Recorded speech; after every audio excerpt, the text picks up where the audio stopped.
welcome back to Anza Borrego Explained. We're in Lower Coyote Canyon, first day of spring, March 20th. Had a huge weekend, lots of traffic. Here we are on Monday morning. It's relatively quiet, still people out enjoying the weekday flower bloom and not having to put up with traffic.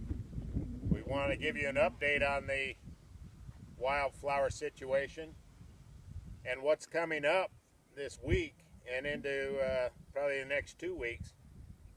The Ocotillos are really just primed and ready to go. There are a bunch of them. We're in a place called the Ocotillo Forest along Coyote Canyon Road, about 2 to 3 miles off the north end of DeGiorgio Road. The road is in excellent shape. There are passenger cars up here not having any problem if they stay on the main tracks. So still to come, and a good reason to come out, especially during the week, is the oncoming peak of the Ocotillo bloom. As you come down Montezuma Grade into Borrego Valley, you're going to notice the hillsides are just now exploding with the yellow bouquets of brittle bush. A lot of the cacti are starting up now. Almost all the barrel cactus that you'll find and the beaver tail cactus just started blooming this week.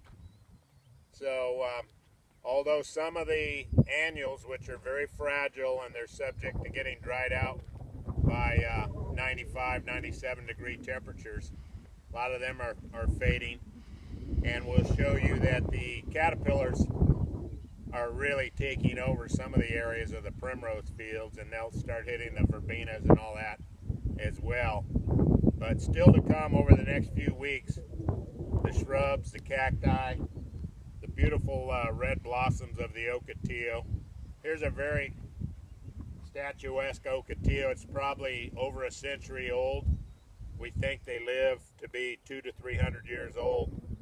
And then if you pan over to the right, I want to just mention that anybody who has allergies, whether you live in Borrego Springs or you come out and look at the flowers and you start having itchy eyes or you're sneezing, it's probably not from these very colorful large wildflowers.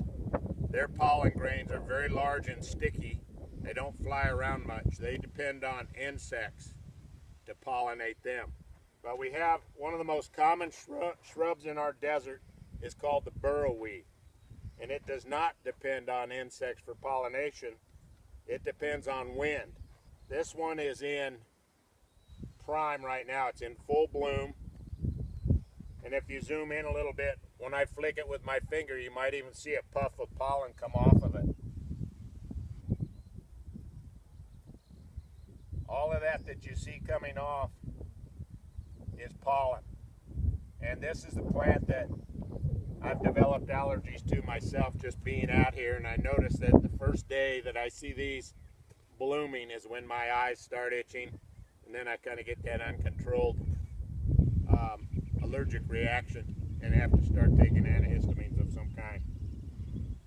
So that's Anza Borrego Explained, and we will do a segment later on this morning on caterpillars, and then we're going to go out onto Henderson Canyon Road, North Anza Borrego, or North Borrego Valley, and we'll do some talks out there. The fields are still spectacular, desert sunflowers.